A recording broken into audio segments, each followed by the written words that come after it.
કોઈ ઓળખતું જ નથી. દરેક જગ્યાએ એની કિંમત આંકે છે. આજે જ મેં વાંચ્યું હતું કે ખંભાતના બેઠકજીમાં રોજ સવારે રેવાબા એના ઠાકોરજીને પહોંચીને બેઠકે આવે.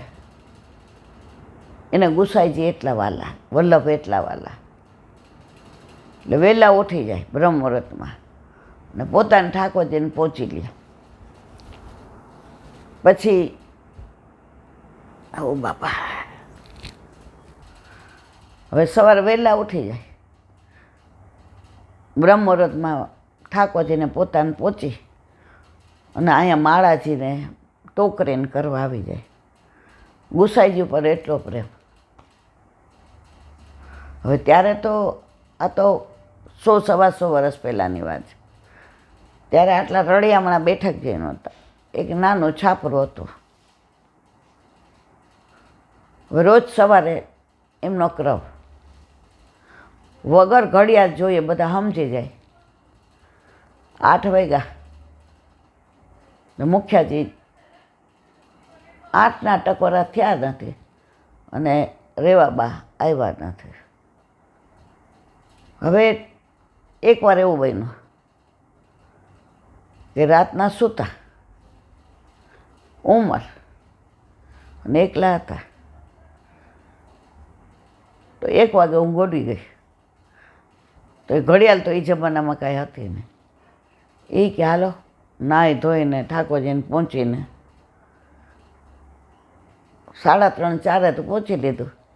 ટાઈમ કાંઈ ખબર જ ન પડે. ને બહાર નીકળ્યા તો વરસાદ કે મારું કામ. હવે હાથ પકડીને લઈ કોણ જાય? એમની ઉંમર. એ કે આજે સારું કેમ આમ અંધારા જેવું લાગે છે? આજે કેમ આમ બરાબર અજવાળું નથી દેખાતું? નહીંતર તો હું આવું એટલે અજવાળું હોય. એ કે કદાચ આ વરસાદ અંધાર્યો છે ને એટલે વાદળ આવી ગયા છે. ઘરમાંથી બહાર નીકળે અને આટલા પાણી. હવે કેવું કરવું શું? ના, ગુસાઈજી પાસે ગયા વિના તો ચાલે જ નહીં. એ તો મારે જવું જ છે. ત્યાં 10-12 વર્ષનો એક છોકરો આવ્યો, વાંકડિયા વાળને, શ્યામ છટાને, શ્યામ પટકોટ. બા અત્યારે ક્યાં નીકળ્યા? એ કે ભાઈ બેઠકે જાઉં છું. એ કે આટલા વહેલા? એ કે રોજ આટલી વહેલી જાઉં છું, પણ આજે જો ને વાદળા છે એટલે અંધારું લાગે છે કે. હવે એ કે હાલો હું મૂકી જાઉં. એ કે તું પડતો નહીં ક્યાંક. એ કે ના, હું કોઈને પડવા નથી દેતો. હાથ પકડી લીધો. કોનો? રેવાબાનો. આવીને ખખડાવ્યું બારણું. મુખ્યાજી તો આંખો ચોળતા એ કે બા હજી તો 3:30-4 થયા છે. એ કે ભાઈ મેં તો ઘડિયાળે ન જોયું અને મારે ક્યાં ઘડિયાળ છે? માં તો ઊંઘ ઉડે એ મારી ઘડિયાળ. પછી કે તમે કેવી રીતે આવ્યા આવા વરસાદમાં આટલા પાણી? એ કે સમજી જાઓ. આ ગુસાઈજીએ મારું ધ્યાન રાખ્યું, લાલાને મોકલો તો. અને ઠાકોરજી પાછળ આમ વળીને, એને ખબર નહોતી ઠાકોરજી છે, હાથ પકડો એ ખબર કે કાંઈક આપો એને સેવ કે. ત્યાં તો ઠાકોરજી અલોપ થઈ ગયા હતા. તો આજની તારીખમાં આવા વૈષ્ણવો બિરાજે છે. વલ્લભ પર રુચિ નહીં, ના વૈષ્ણવ સોચને. અત્યારે આ કળિયુગમાં એટલો પ્રપંચ વધી ગયો છે કે કોઈને વૈષ્ણવથી પ્રેમ, તમે મને શું કામમાં આવો અને હું તમને શું કામમાં આવું. જો કંઈ કામમાં આવી એવા છે તો સંબંધ પાકો, અને નહીંતર બીજી વાર આવે કંઈ કામ ન હોય તો આપણે શું કહીએ? કંઈ કામ હતું? મારે એક જગ્યાએ મિટિંગ છે, મારે કીટી છે, મારે વેવાઈને ખબર કાઢવા જવું છે. જોઈ લીધું કે આ બેન કાંઈ કામના નથી. આને જો મનમાં દઈશ તો વારંવાર આવશે, મારો ટાઈમે બગાડશે, મારી વસ્તુએ બગાડશે. તો આ સંબંધો વૈષ્ણવના થઈ ગયા છે. ને જે ખરેખર હિરલા વૈષ્ણવ છે, હિરલો લાગ્યો મને હાથ રે, એ વૈષ્ણવને જરાય મનમાં ગ્લાનિ નથી. ઓલા ખબર ચંદ્રિકાબેન ગાવાવાળા આવતા હતા, હવે કેટલા સરળ, કેવા શુદ્ધ. આવીને એમ કે ઈલા અહીં પ્રસાદ લેવાની છું. હું કહું આવો.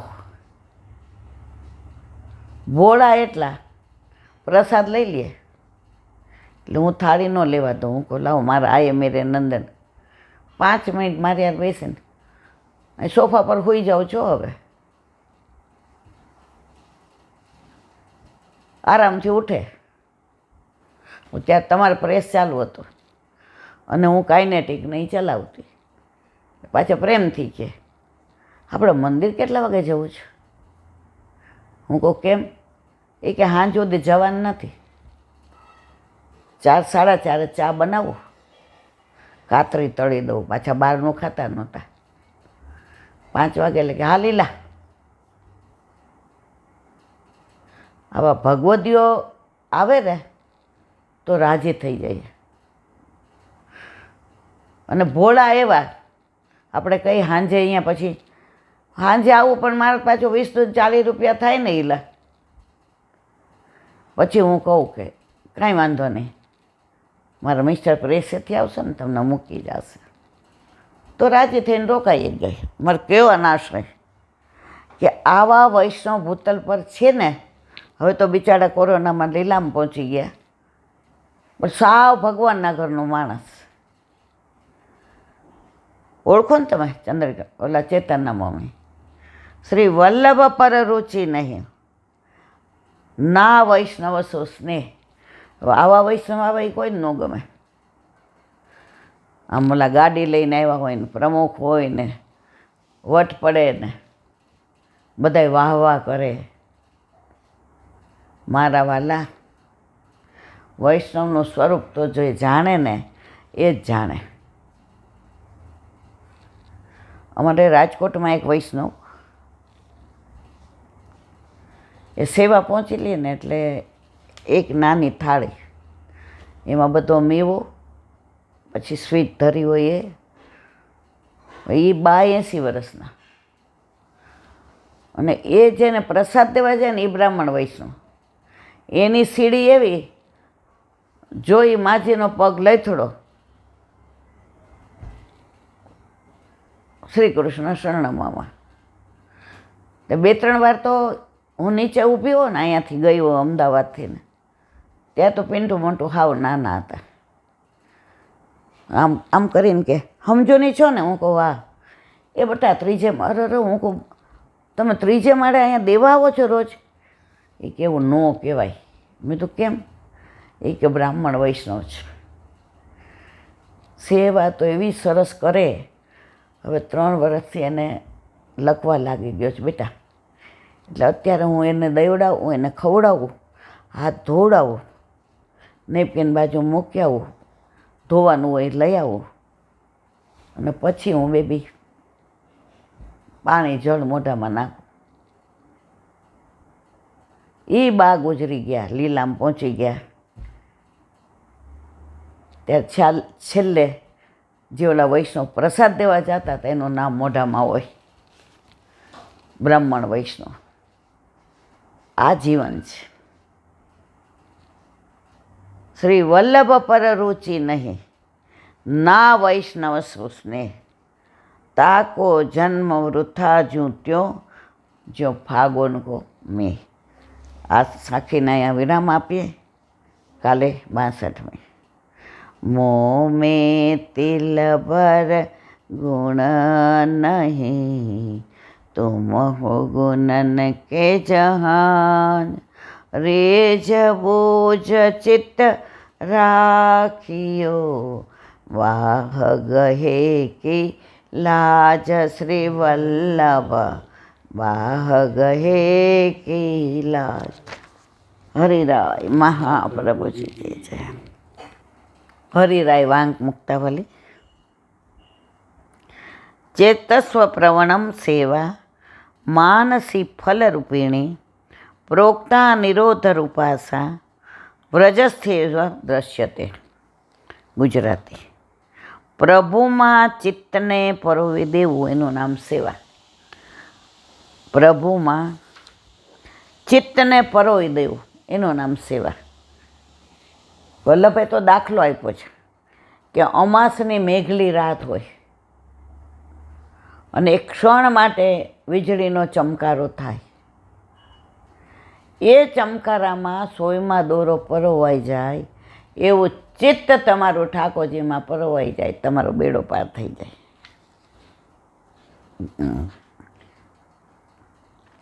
પ્રભુમાં ચિત્તને પરોવી દેવું એનું નામ સેવા. ત્રણેય પ્રકારની સેવામાં જે છેલ્લી માનસી તે ફલરૂપા છે. નિરોધ સ્વરૂપે કહેવામાં આવેલી એ માનસી સેવા છે. એ માત્ર વ્રજવાસીઓમાં જ દેખાય છે. આપણામાં હજી આપણે તો તનુજા વિત્તજા સુધી નથી પહોંચ્યા. હજી આપણા ઘરમાં ઠાકોરજી બિરાજતા હોય. હવે કલેક્ટર આવ્યો હોય ને ભોગ ધરવાના હોય તો પેલા કલેક્ટરને આવો કરશો, ભોગ ધરશો? કરવું પડે, પણ બધા અત્યારે કરે જ શું? તો મારે કહેવાનો આશય એ જ, આમાં માનસી તો ક્યાંથી સિદ્ધ થાય? માનસી સાપરા માતા. તમને માનસી સિદ્ધ ક્યારે થઈ કહેવાય? એકલા અત્યારે બેઠા છે, વ્રજ યાદ આવે, ઠાકોરજી અત્યારે ગોચારણ કરીને પધારતા હશે, આગળ ગાય હશે, પાછળ ગાય હશે, ઈત ગાય હશે, ઉત ગાય હશે. ઠાકોરજી ગાયોની વચ્ચે કાનમાં કરેણના ફૂલ, ગળામાં ગુંજાના માલા, સિર પર પખવા, ખભે કાળી કાવડી, હાથમાં લાકડી અને વેણું વગાડતા વગાડતા પધારતા હોય. હવે જુઓ,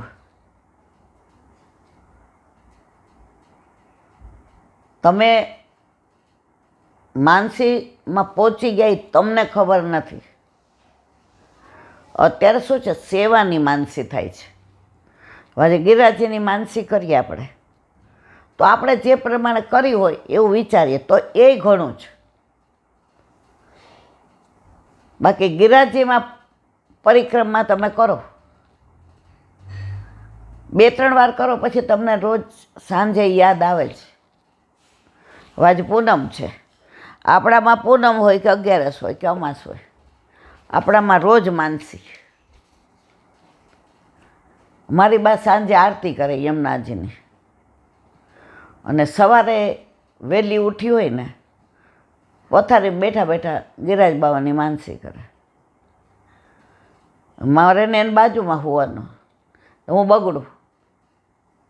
હું કહું મનમાં કર ને, પર પાછી બિચારી મનમાં કરે, પાછું ભૂલી જાય, પછી પાછી. તો જેનું ચિત્ત સદાય પ્રભુમાં પરોવાયેલું હોય ને એને માનસિક કરવાની નથી રહેતી, માનસિક થઈ જતી હોય છે. બોલો વલ્લભાધીશ કી જય. ઓ વલ્લભ.